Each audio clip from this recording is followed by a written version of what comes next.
I was sitting at my desk, mindlessly scrolling through emails when the call came in.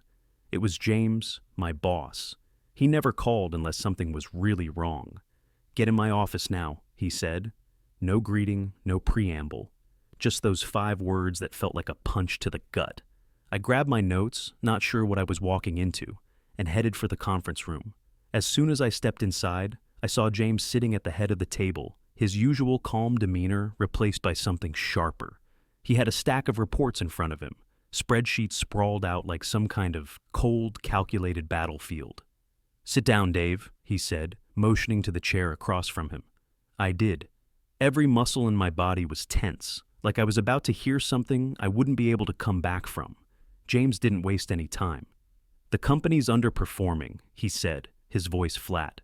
"The board's bringing in a consultant to evaluate all departments for cuts." I tried to process his words, but they didn't make sense. James wasn't looking at me like someone who had just heard that we'd pulled off a miracle. He was already turning the pages of a report like this was just another Tuesday. "Dave," he said, finally looking up, his eyes cold. "Your team's next." I felt like I'd been hit with a brick. "No," I said before I could stop myself. "We've turned things around. The numbers speak for themselves. Bree, Owen, Raj, we've all busted our asses. We've saved this company." James shook his head. "Doesn't matter. The consultant, Claire, she's already gone over everything. The costs are too high. The numbers don't add up." I felt the blood drain from my face. "So you're just going to throw us all out?" He didn't even flinch. "Either you fire them, or Claire will do it for you." I couldn't breathe. My hands were clammy, my mind racing. Claire, the efficiency expert. The one they brought in when they were ready to cut people without a second thought. She was a hit woman for the bottom line. I tried to argue, to hold on to something, anything, but James just stared at me like I was a problem that needed solving, not a person who had poured everything into this company. I walked out of that conference room feeling like the floor had been ripped out from under me. My team, my family, was about to be destroyed, and I was supposed to make the call. It wasn't just their future at stake, it was mine too. I glanced out the window as I headed back to my office. The city was spread out before me, but all I could think about was how quickly everything was crumbling. Then, as I walked down the hall, I heard it, Claire's voice. It was too loud, too cheerful for the situation. She was laughing with some higher-ups, talking about how she already had a few cuts lined up. My stomach twisted into knots. I stopped dead in my tracks. This wasn't just about cutting costs. It was about something much worse. I called the team into the break room later that afternoon, my heart heavy in my chest. I didn't even want to look at their faces. Bree, Owen, Raj. Hell, all of them had been in the trenches with me for years. They'd fought beside me, stayed up late, worked weekends. We'd built something good here, something that actually worked. The break room was quiet, except for the hum of the coffee machine and the distant chatter of other employees.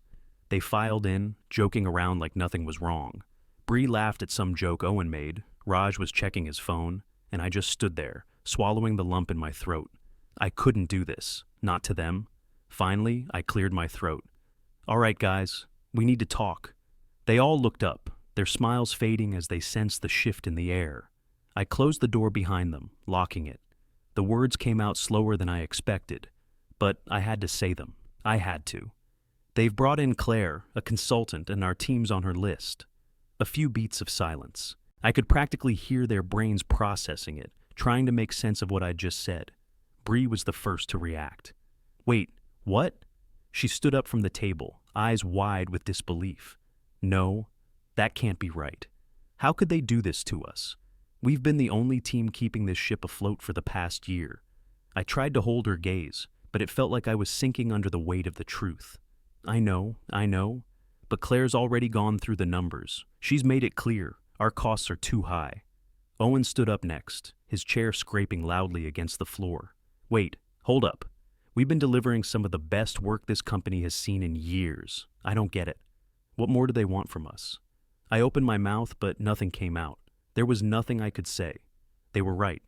Owen had led some of the most creative campaigns, Bree's code had saved entire projects from disaster, and Raj had kept our budgets in check. It didn't make sense. They were irreplaceable. "It's not about what we've done," I finally said, my voice cracking. "It's about the numbers. Claire's here to cut costs, and she's already got a list. We're on it. Raj, quiet as always, finally spoke up. His voice was soft but steady. The budget's high, but it's an investment in the future. We've made the company money. We're not just an expense. We're part of the long-term plan. I wanted to believe that too, but I couldn't. Not when I knew Claire was already in motion. It doesn't matter. The decision's made. She's here to make cuts, and we're at the top of her list. The room went dead silent. You could feel it. This weight pressing down on all of us. We'd always been a team that thrived under pressure, but this was different. It felt like we were standing at the edge of a cliff, with the ground crumbling beneath our feet. Bree's eyes were wide. She opened her mouth to say something, but no words came. Owen ran a hand through his hair, looking at me like he was waiting for me to tell them it wasn't true, but it was. Dave, Raj said quietly after a long pause. What are we supposed to do now? I hated myself for not having an answer. I don't know. Right now, there's nothing I can do, but I'll fight for you. I'll fight for us. But even as I said the words, I could feel it, the sinking weight in my chest. I couldn't promise them anything, not really. I'd lost control of this situation. All I had left was hope, and that wasn't a lot to stand on. As the meeting broke up, the tension lingered in the air. Bree shot me a glance as she walked out, but she didn't say anything. Owen and Raj lingered for a moment, staring at their phones, processing it all. Then they followed suit. One by one, they disappeared into the rest of the office, and I was left standing there alone, staring at the table. I'd been here before, facing impossible odds, but this time was different. It felt like I was fighting for something much bigger than just their jobs. My future, too, hung in the balance. I grabbed my jacket, stepping out of the break room, my mind racing with thoughts of what came next. As I walked outside to get some air, my phone buzzed in my pocket. I pulled it out, seeing a text from my old mentor, Doug. He'd been in the industry for decades, always the guy I went to when things got ugly. Dave, the message read. I've been hearing some things about Claire. She's not just eliminating people. She's got an agenda. Don't trust her. I froze, standing there on the sidewalk.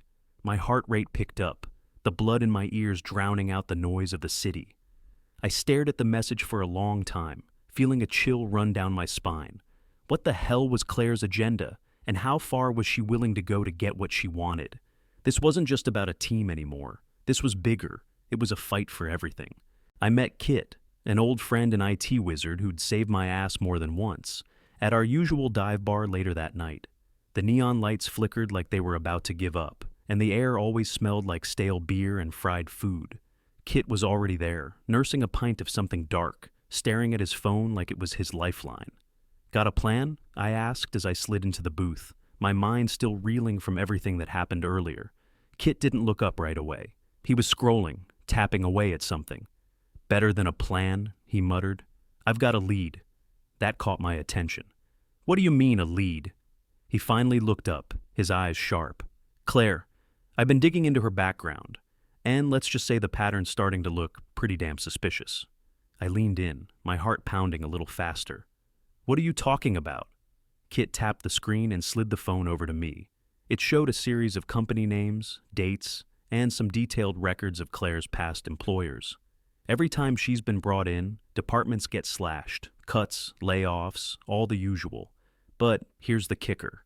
Right after those companies go through major restructuring, they sign big contracts with this one tech firm, Vanguard Systems. I stared at the screen, my stomach sinking. Vanguard? Are you telling me she's pulling the strings so they can swoop in and take over? Kit nodded. Exactly, and I think she's doing it here too. I'm not just talking about the cuts to our team. I think she's setting us up for a massive deal with Vanguard. I ran a hand through my hair, trying to wrap my head around it. This wasn't just about cutting costs or restructuring. It was a setup. Claire wasn't just a consultant. She was a puppet master, and Vanguard was the hand pulling the strings. I don't know, Kit, I said, swallowing hard. That's a hell of an accusation. We can't just walk into the board meeting with that kind of theory. We need proof.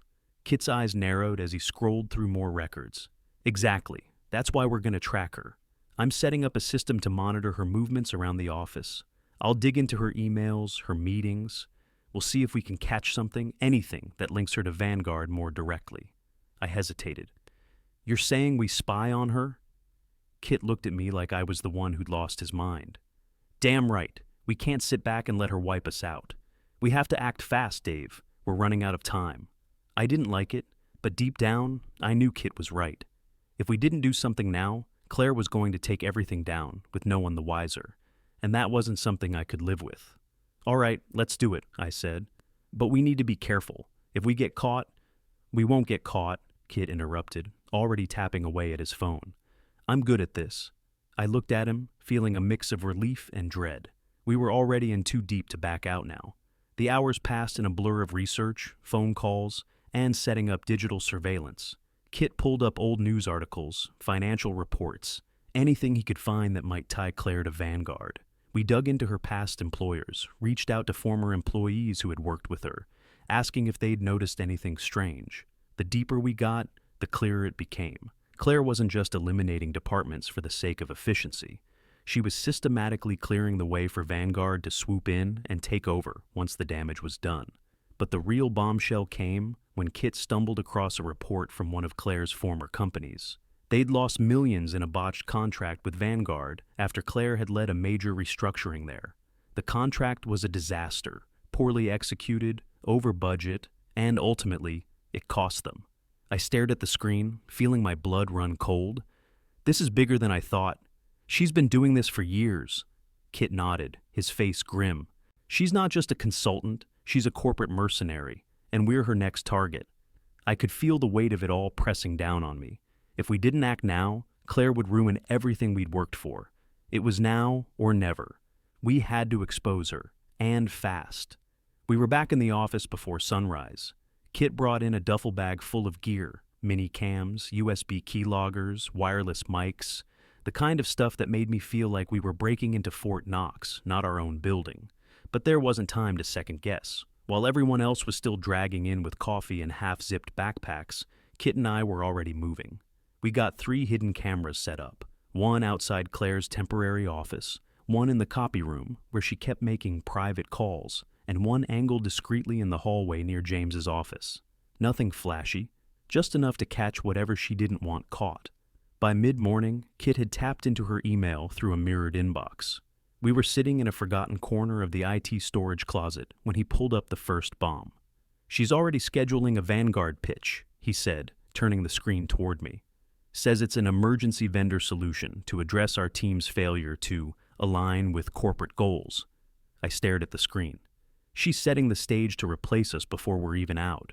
Yup, and look. Kit scrolled down to a thread with the Vanguard regional rep. She's setting up a preliminary call with procurement, already greasing the wheels. I didn't wait. I marched straight to James's office, knocked once, then pushed the door open before he could pretend he was busy. We need to talk, now. James looked up from his laptop, frowning. Dave, this isn't a good time. I shut the door behind me. Make time. He leaned back, arms crossed. What's this about? I tossed the printed emails onto his desk. Claire isn't here to cut costs. She's here to set up a contract with Vanguard. She's done it before, at multiple companies.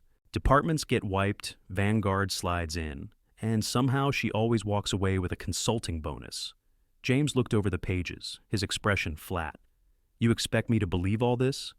It's not just emails. We've got timelines, project history, even a financial collapse tied to a botched Vanguard deal under her watch. She's setting this company up for the same thing. He sighed, rubbing his temples. Dave, this is serious. If you're wrong, I'm not, and I want to present it at the board meeting. James looked like he was weighing a grenade. Finally, he nodded. Fine, you've got 10 minutes, but if this backfires, I won't protect you. Wouldn't expect you to. Back in the storage closet, Kit was already laying out the board packet. We're tight on time, but we've got what we need. Just needs polish. I couldn't sit still. My hands were shaking, not from fear, adrenaline. Bree and Owen? They're finishing the project data breakdown. Financial impacts, trend lines, ROI on all major rollouts. Good. At least that part would be clean. Their work was airtight, and if we had any shot at saving the team, it had to come from both sides. Hard data and hard proof. That night, we met at my place. Kit, Bree, Owen, and Raj. We ran through everything. Timelines, visuals, even Claire's past performance reviews from public filings. Kit had built a whole digital timeline of Claire's moves and Vanguard's contracts that could be flipped through on the big screen. By midnight, we were exhausted but ready. Every piece was in place, and still, I couldn't shake the feeling that we were walking into a trap. Before we called it for the night, I looked at each one of them. "We're outmatched," I said, "but we've got the truth. That's our shot." They nodded. No one smiled. No one cracked a joke. This wasn't a normal fight. This was survival. The next morning, just as Kit and I were about to leave for the meeting, my phone buzzed. It was Bree. "Dave," she said, voice shaking. "Someone got into our project files overnight. The Winton data's been altered. Key metrics are gone. Charts are off. It's like someone deleted half the work." My heart dropped. "What? How?" "No clue. The timestamps show it happened around 2 in the morning. We were all logged out. Only one person had access that late. She didn't even have to say it. Claire."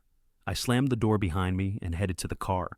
She wasn't just covering her tracks. She was trying to burn ours down before we even got the chance to speak.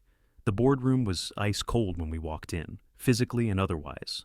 Nobody smiled. Nobody greeted us. Just a long table, 8 suited board members, and Hugo, the CEO, dead center at the head, like a judge waiting to hand down a sentence. Claire was already up front with her laptop hooked into the projector, her hair perfectly styled, her voice smooth as butter. "As you can see," she began, flipping through slides, "the product innovation team has consistently failed to meet cost efficiency standards. Their expenditures have risen by nearly 18% over the last 2 quarters, with no scalable return. It's not a sustainable model." She clicked again, and up popped a glowing report from Vanguard Systems. Charts, graphs, jargon, all dressed up to make us look like dead weight. "My proposal is simple," she said. "Phase out the current team and bring in Vanguard as an external partner. They'll cut overhead, streamline output, and deliver results. Fast." She stepped back, smug and composed like she'd just pitched a flawless plan. That's when I stood up. I walked slowly to the projector, calm on the outside, but ready to blow the walls down. "I've got a different story to tell," I said, plugging in Kit's flash drive. My first slide was a timeline, our team's projects lined up with company revenue spikes. Then came the efficiency ratios. Our cost per product was lower than 2 of the other departments Claire hadn't touched. I turned toward the board. "We've delivered innovation that saved this company from collapse last year. Bree's Winton project alone brought in 2 new clients, and Owen's campaigns doubled engagement.